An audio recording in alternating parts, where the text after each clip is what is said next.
Curiosity burned brightly in the eyes of the 5 members of the Millfield Ghost Hunting Society as they stood before the dilapidated Victorian mansion at the edge of town.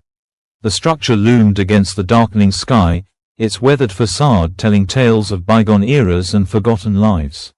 Jessica Marshall, the group's unofficial leader, gazed up at the imposing silhouette with a mixture of excitement and anticipation. Beside her stood her best friend Sarah Collins, whose skepticism was balanced by her love of historical architecture. The 3 men completed their small band of paranormal enthusiasts: Mike Davidson, a local history teacher with a passion for urban legends; Thomas Reed, a former military man whose stoic demeanor concealed a deep fascination with the unexplained; and Peter Langford, the tech specialist who managed their rudimentary ghost hunting equipment with scientific precision. "There it is," Jessica whispered, pointing toward a solitary window on the 2nd floor where a faint amber light flickered. Just like the rumors said, the light seemed out of place in the otherwise abandoned Blackwood house, which had stood empty for nearly 40 years since the mysterious death of its last occupant. "Could be squatters," Sarah suggested, though the tremor in her voice betrayed her unease. "Or maybe just reflections from the street lamps." Mike shook his head. "There are no street lamps out this far, and the power was disconnected decades ago." The 5 friends had spent months researching local hauntings, but the notorious Blackwood house had always remained just out of reach, a tantalizing mystery that local authorities had deemed too dangerous for public exploration due to its structural instability. Tonight, however, with the proper permits finally secured through Mike's academic connections, they stood at the threshold of what promised to be their most significant investigation yet. As they approached the iron gate, a sudden gust of wind rushed through the overgrown garden, causing the dead branches of ancient oak trees to scratch against each other like bony fingers. Thomas felt the first twinge of unease crawl up his spine, a sensation he hadn't experienced since his combat days. The wind carried a peculiar scent, not the expected mustiness of decay, but something sweeter, more cloying, like perfume long past its prime. "Everyone got their equipment?" Jessica asked, her breath visible in the October chill. Peter nodded, patting his backpack filled with EMF meters, digital recorders, and infrared cameras. "All set, though I doubt we'll need much convincing tonight. That light shouldn't be there." As they reached the porch, the ancient wooden steps groaned beneath their weight. The ornate front door, once painted a cheerful red but now faded to the color of dried blood, stood slightly ajar, another detail that seemed to confirm that someone, or something, had been expecting them. "I'm not sure about this," Sarah whispered, glancing nervously at the others. "Something feels wrong." Indeed, there was a palpable heaviness to the air, as if the house itself were breathing, watching, waiting. A strange foreboding settled over the group as they huddled on the porch, their earlier excitement giving way to caution. "We've come this far," Thomas reasoned, though his usual confidence had dimmed. "We can't leave without at least checking out that light." After several moments of tense deliberation, the group reached a compromise. Thomas and Mike, being the most physically imposing members, would venture inside to investigate the source of the mysterious light, while Jessica, Sarah, and Peter would remain outside, monitoring the equipment and maintaining contact via walkie-talkies. 30 minutes, Jessica instructed firmly as she handed the walkie-talkie to Mike. "If we don't hear from you in 30 minutes, we're calling for help." With reluctant nods, the 2 men stepped across the threshold and into the shadowy interior of Blackwood House. The heavy door swung shut behind them with a finality that made both men flinch.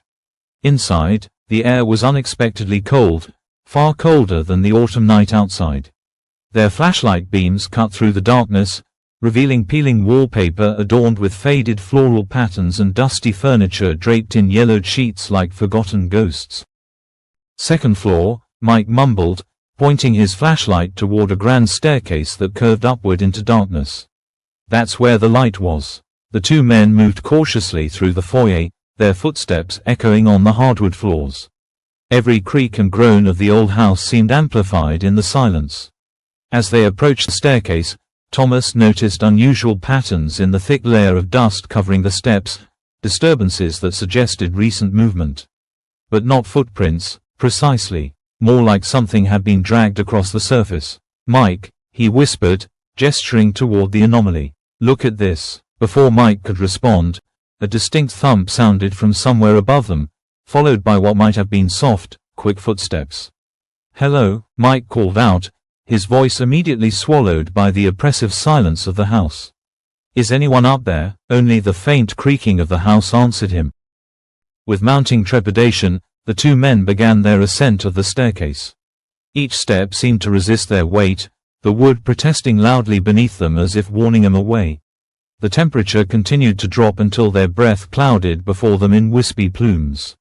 Thomas found his hands straying to his hip where, in his military days, his sidearm would have been holstered. Now his fingers grasped at empty air, providing no comfort. The second-floor hallway stretched before them, a long corridor lined with closed doors. At the far end, unmistakable now, a sliver of amber light spilled from beneath the last door. "There," Mike whispered, pointing unnecessarily. "That's got to be it." As they approached, the floorboards beneath the faded runner suddenly shifted, causing both men to stumble. Thomas steadied himself against the wall, and his hand came away wet with something dark and viscous. He aimed his flashlight at his palm, revealing a reddish-black substance that could have been decades-old paint, or something far more disturbing. When they reached the door emitting the strange light, they paused, listening. Silence hung heavy around them, punctuated only by the quickened breathing and the distant ticking of what might have been an old clock. Mike reached for the tarnished brass doorknob, hesitated, then turned it slowly. The door swung open to reveal an empty bedroom. A single candle burned on an antique dressing table, its flame impossibly steady despite the drafts that permeated the house. The room appeared to be a woman's bedchamber, preserved as if its occupant had only recently stepped out. A silver-backed hairbrush lay on the dressing table beside an open jewelry box. A nightgown was carefully laid out on the four-poster bed, and perfume bottles glinted in the candlelight. Everything was immaculate, untouched by the decades of dust and neglect that characterized the rest of the house. "This isn't right," Thomas murmured, scanning the room with growing alarm. "This room should be as abandoned as the rest of the house." Mike stepped cautiously toward the dressing table, drawn by a yellowed photograph in an ornate silver frame. It showed a beautiful young woman with luminous eyes and a solemn expression, dressed in the fashion of the late 19th century. As he reached for the photograph, the candle suddenly extinguished, plunging the room into darkness. In the same instant, the temperature plummeted further, and both men felt the unmistakable sensation of someone, or something, moving behind them. A soft sigh, like a woman's gentle exhalation, brushed past Thomas's ear, carrying with it that same cloying, sweet scent they had detected outside. "We need to leave now," Thomas hissed, grabbing Mike's arm and pulling him toward the door. They stumbled into the hallway, hearts pounding. Behind them, the bedroom door slammed shut with such force that the entire house seemed to shudder. From beyond the closed door came the sound of a woman's laughter, delicate and musical yet underlined with an unmistakable malevolence. Without further hesitation, the two men raced down the hallway toward the staircase, no longer concerned with maintaining a professional investigation. The house seemed to come alive around them, doors rattled in their frames, the floorboard shifted unpredictably beneath their feet, and from every shadow came whispers, too faint to discern but undeniably present. As they reached the top of the staircase, a sound from below stopped them cold, the distinct click of the front door locking. Thomas frantically reached for the walkie-talkie, only to find it dead, emitting nothing but static. "We need to get out through a window," Mike suggested desperately, but as they turned to retreat down the hallway, a new sound froze them in place. Soft, rhythmic tapping, like delicate footsteps approaching from the darkness at the far end of the corridor. Then they saw her. Emerging from the shadows at the end of the hallway was a young woman. She wore a black Victorian morning dress, its fabric so dark it seemed to absorb the light around it. Her skin was alabaster pale, contrasting starkly with her garments. But it was her eyes that commanded their attention, unnatural, luminous red, burning with an ancient hatred that transcended human understanding. Her face, though undeniably beautiful, held an expression of such malevolence that both men felt their blood turn to ice. Most terrifying of all, beneath the hem of her sweeping black gown, there were no feet touching the floor. She glided toward them with unnatural smoothness, floating several inches above the dusty hardwood. "Oh God," Mike whimpered, his entire body trembling violently. The apparition's crimson gaze fixed upon him, her lips curling into a smile that promised unimaginable suffering. She raised one pale hand, beckoning to them with long, slender fingers. "Come to me," she whispered, her voice somehow both alluring and horrifying, seeming to emanate not just from her form but from the very walls around them. "Stay with me forever." Deep panic exploded within Thomas, every survival instinct screaming at him to flee. He grabbed Mike's arm and pulled him toward the staircase, but as they turned, they found themselves face to face with the spectral woman, who has somehow instantaneously materialized directly before them. Up close, her beauty was even more terrible, perfect features frozen in an eternal youth that had never known the kindness of humanity, only centuries of hatred and isolation. Mike screamed, the sound ripped from his throat with such force that it echoed throughout the entire house. The entity reached toward him, her pale fingers passing through his chest. Immediately, his scream cut short, his face contorted in an expression of indescribable horror, his eyes widening as if witnessing something beyond human comprehension. Thomas watched in helpless terror as Mike's complexion grayed, the very life seeming to drain from him in an instant. With inhuman strength born of pure fear, Thomas tore away and stumbled down the staircase, taking the steps 2 and 3 at a time, nearly falling in his desperate flight. Behind him, he could hear Mike's body collapse to the floor with a sickening thud, followed by the soft, almost tender sounds of something being dragged across the hardwood. Thomas reached the bottom of the staircase, gasping for breath, and turned back, hoping against hope to see Mike following behind him. Instead, at the top of the stairs stood the spectral woman, Mike's limp form suspended beside her, held upright by some invisible force. His eyes were open but unseeing, his face frozen in that same expression of ultimate terror. As Thomas watched, paralyzed with fear, the apparition began to descend the staircase, gliding smoothly downward with Mike's body floating alongside her like a grotesque puppet. Her red eyes remained fixed on Thomas, her terrible smile widening to reveal teeth that seemed too sharp, too numerous for a human mouth. Thomas tried to move, to run toward the front door and escape this nightmare, but found himself completely immobilized. It wasn't physical restraint that held him but a paralysis born of absolute, primal terror. His muscles refused to respond, his limbs as heavy as if they'd been cast in lead. He could only watch in horror as the ghost and her captive descended toward him, step by terrible step. Outside, oblivious to the horror unfolding within, Jessica, Sarah, and Peter waited anxiously in the overgrown garden. The 30-minute deadline had passed, and despite repeated attempts, the walkie-talkie remained stubbornly silent. A sense of unease had settled over the trio, growing stronger with each passing minute. "Something's wrong," Jessica finally declared, checking her watch for the dozenth time. "They should have been back by now. Maybe they found something interesting and lost track of time," Peter suggested, though his expression betrayed his doubt. Sarah shook her head. "We need to call someone. The police, maybe." "And tell them what?" Peter countered. "That our friends are late coming out of an abandoned house they legally entered. They'll tell us to wait until morning." The debate continued until the first light of dawn began to streak the eastern sky. By then, all three were convinced that something had gone terribly wrong. With the growing light came the reluctant decision to leave and seek help, though none wanted to abandon their friends. The police, when finally contacted, conducted a thorough search of Blackwood House in the full light of day. They found nothing, no signs of Mike or Thomas, no evidence of the mysterious light, not even footprints in the dust to indicate anyone had been there recently. It was as if the house had swallowed the two men without a trace.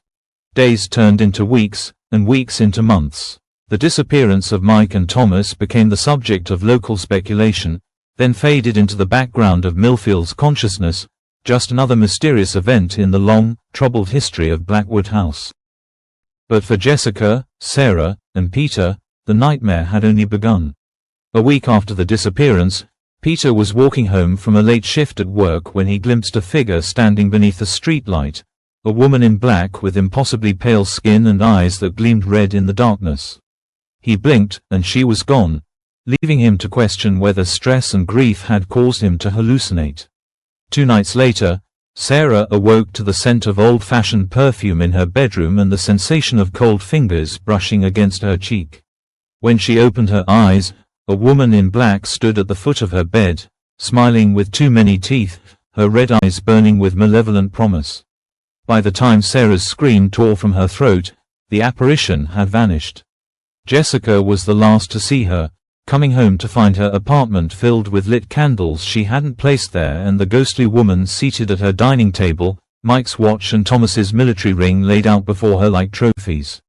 The entity raised a single finger to her lips in a gesture of silence, then disappeared, leaving behind only the stolen tokens and the lingering scent of decay masked by sweet perfume. Peter vanished next, 3 weeks to the day after the incident at Blackwood House. His car was found parked outside the abandoned mansion, the keys still in the ignition, his cell phone on the passenger seat. Of Peter himself, there was no sign. Sarah lasted another month, becoming increasingly paranoid and reclusive, sleeping only in daylight hours and installing dozens of night lights throughout her home to banish any hint of darkness. Jessica found her apartment empty one morning, the front door standing open, a trail of what looked like black fabric leading from Sarah's bedroom to the building's exit. Alone and terrified, Jessica held out the longest, moving to a new town 50 miles away and telling no one of her destination. For a while, it seemed she might have escaped the curse that had claimed her friends. Then, on the 6-month anniversary of that fateful night at Blackwood House, her new neighbors reported hearing a woman's scream in the middle of the night. When police investigated, they found Jessica's apartment empty, with no signs of struggle or forced entry. The only unusual element was a single candle burning on her nightstand and a faint scent of old-fashioned perfume hanging in the air.